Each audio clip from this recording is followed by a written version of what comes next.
Assalamualaikum warahmatullahi wabarakatuh. Saya Astri Aulia Ardini dari kelas Data Mining B. Saya NIM 2024 10 10 11 11. Di sini saya akan menjelaskan tentang modul satu yaitu NUMPI, tentang NUMPI. Mungkin langsung saja. Jadi di sini ada di modul satu ada tugas mandiri. Untuk soal yang pertama yaitu buatlah array dua dimensi berikut menggunakan NUMPI. Jadi pertama-tama kita pastinya harus import dulu library NumPy-nya, bisa diberi alias np. Nah, untuk soal pertama di sini untuk membuat array dua dimensi tinggal kita buat saja variabelnya seperti ini, kemudian sama dengan NumPy tadi aliasnya np.array. Nah, dua dimensi itu kan eh, jadi ada dua dua dimensi array. Jadi di sini kan yang biru-biru ini adalah array.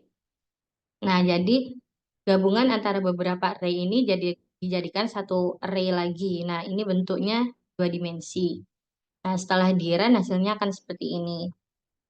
Untuk soal nomor 2, yaitu buatlah array tiga dimensi berikut menggunakan NumPy. Caranya juga sama. Bedanya di sini kalau array tiga dimensi itu jadi kalau dua dimensi kan ada beberapa array di dalam satu array satu array lagi. Nah, kalau tiga dimensi itu gabung jadi array dua dimensinya ini itu ada banyak. Jadi beberapa array dua dimensi digabungkan menjadi satu itu menjadi array tiga dimensi. Jadi caranya juga sama, kita tinggal ketikkan saja untuk angka-angkanya secara berurutan 785, 477, 119, 54, 10. Kemudian yang di bawahnya kotak sebelahnya dan juga yang ketiga juga sama. Setelah di-run hasilnya akan seperti ini. Ini array tiga dimensi.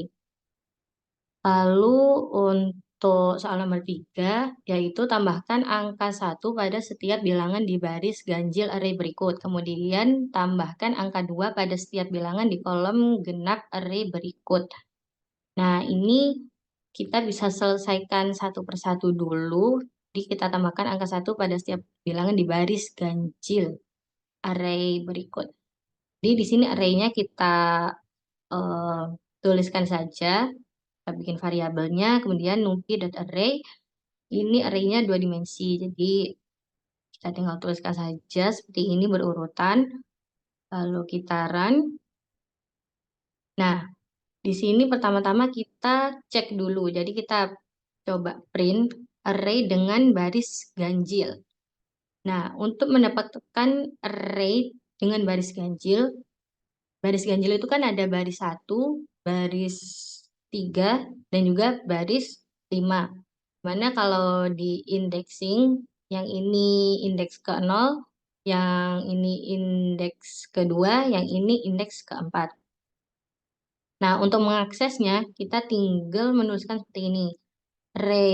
Nama variabelnya, kemudian di sini eh, dari indeks ke-0 sampai ke-5, setiap array ini kita akses dengan cara seperti ini, 0,25.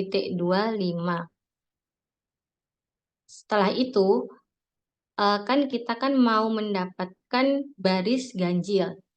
Baris ganjil kan ada di indeks ke-0, indeks kedua, sama indeks keempat. Nah, dari indeks ke-0 itu kita langkahi, istilahnya kita langkahi 2 langkah. Jadi kita setelah kita tuliskan angka 2 ini, kita mendapatkan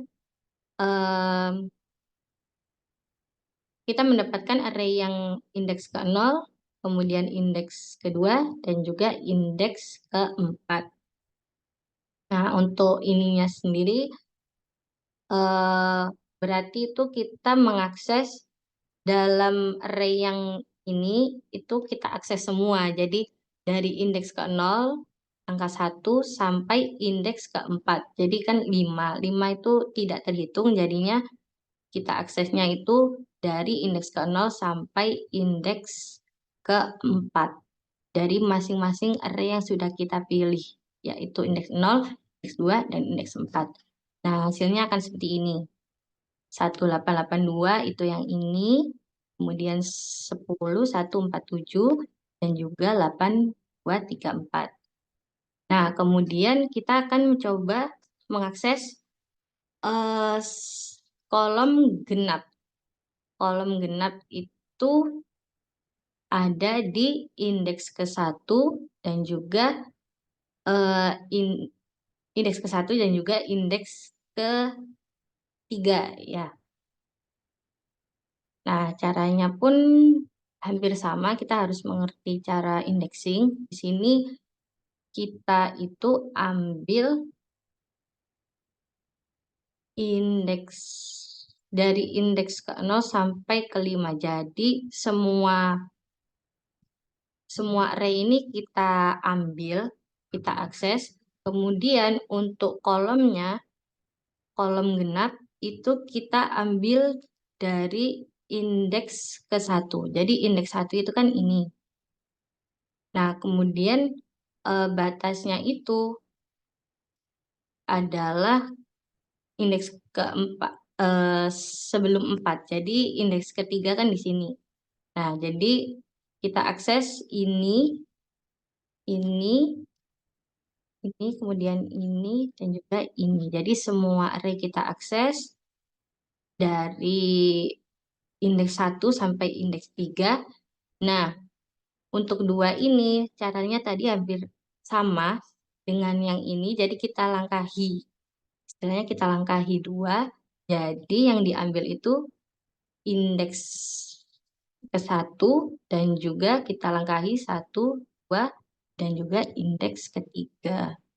Nah, nanti setelah di run, hasilnya akan seperti ini.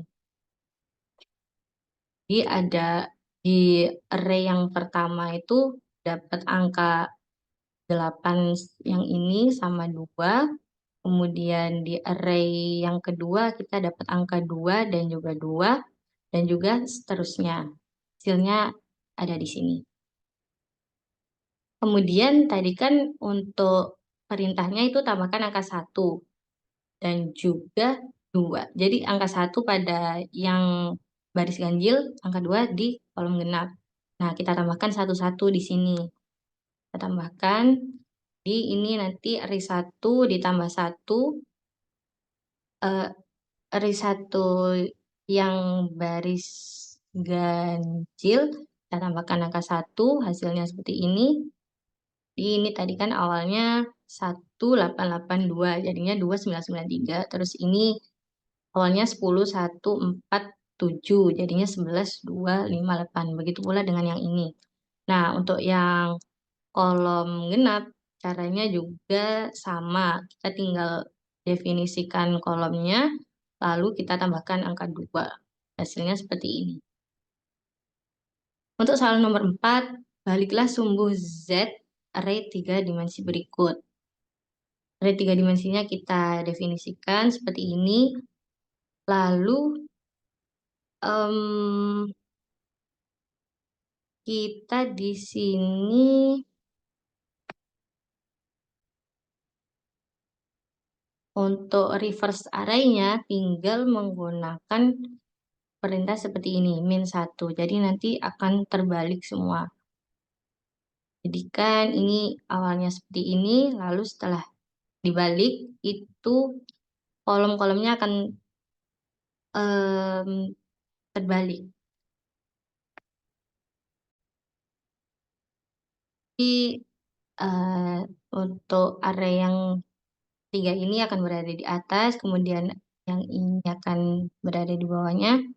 Terus yang pertama akan berbalik ada di array yang terakhir.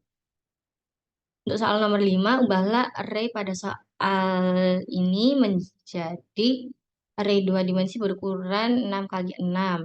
Ini menggunakan perintah reshape. Ini untuk caranya juga tinggal seperti ini. Jadi variabel array ini tadi tinggal di dot reshape, terus ukurannya tinggal dituliskan di sini 6 kali 6. Dia akan berubah seperti ini. Lanjut untuk soal nomor 6, ubahlah matriks kiri menjadi matriks sebelah kanan.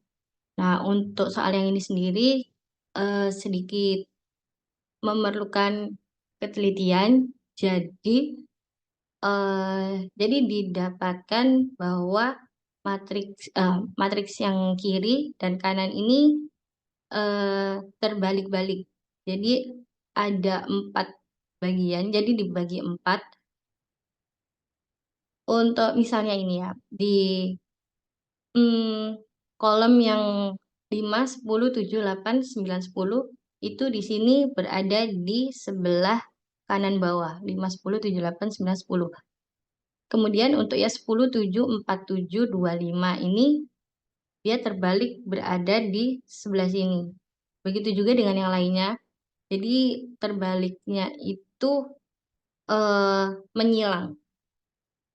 Nah, setelah mengetahui hal tersebut, kita tinggal melakukan definisi dulu ya, definisi array-nya. Kemudian kita copy. Jadi array 3 ini kita copy menggunakan fungsi variabel .copy. Nah, setelah di copy, kita slice. Jadi kita pakai slicing menjadi 4 bagian matriks 2 kali 3. Jadi seperti yang saya bilang tadi, kita bagi ini menjadi 4 bagian matriks 2 kali 3.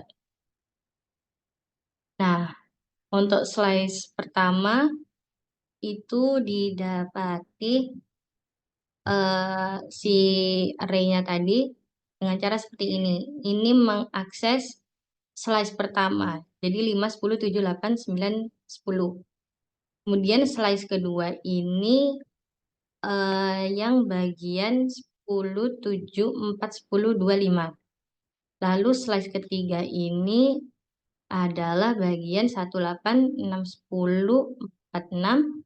Dan juga yang terakhir ini yang sebelah kiri bawah 9, 3, 5, 2, 9, 4.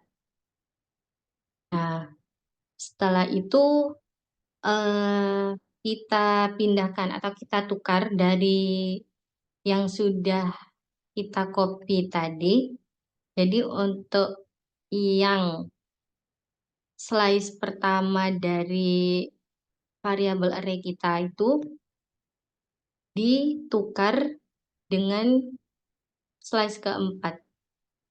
Jadi yang di copy sebentar. Jadi dari yang di copy itu yang pertama itu ditukar dengan slice 4. Kemudian yang yang kedua ini ditukar dengan slice yang pertama. Jadi yang ini. Lalu yang slice yang ketiga ini kita kita tukar dengan slice ketiga. Begitu pula dengan yang ini. Jadi eh, disilang, ditukar silang begitu. Nah, sehingga untuk array copy-nya didapatkan hasil ini yang mana dia sama dengan yang kanan ini. Kemudian setelah tadi kan masih bentuknya array yang copy. Nah, kita tinggal samakan saja. Jadi yang array yang awal itu sama dengan array yang copy. Sehingga hasil dari array copy ini tadi sudah menjadi array yang sebelumnya. Nah, bentuknya itu sudah sama dengan yang ini. Nah, kemudian di sini saya akan menjelaskan sedikit juga dari hasil percobaan dan juga kesimpulannya. Mungkin kita langsung ke kesimpulannya dari hasil percobaan ini itu kesimpulannya indexing itu sesuatu yang sangat penting untuk dipahami apalagi di materi NumPy. dalam Python. Nah, untuk percobaan pertama itu diperkenalkan bentuk data array NumPy dan perbedaannya dengan list biasa pada Python. Kemudian dari percobaan kedua, kita bisa tahu tentang dimensi yang ada pada array NumPy dan bagaimana cara kerja indexing untuk mengakses suatu data pada struktur multidimensi yang lebih rumit. Nah, untuk percobaan ketiga itu kita bisa tahu tentang aksis dan bagaimana cara kerjanya. Dengan melakukan praktik langsung, eh, saya sebagai penulis itu bisa memahami materi dalam Nampi ini dengan lebih mudah dan tertata. Mungkin sekian yang bisa saya sampaikan. Kurang lebihnya mohon maaf. Wassalamualaikum warahmatullahi wabarakatuh.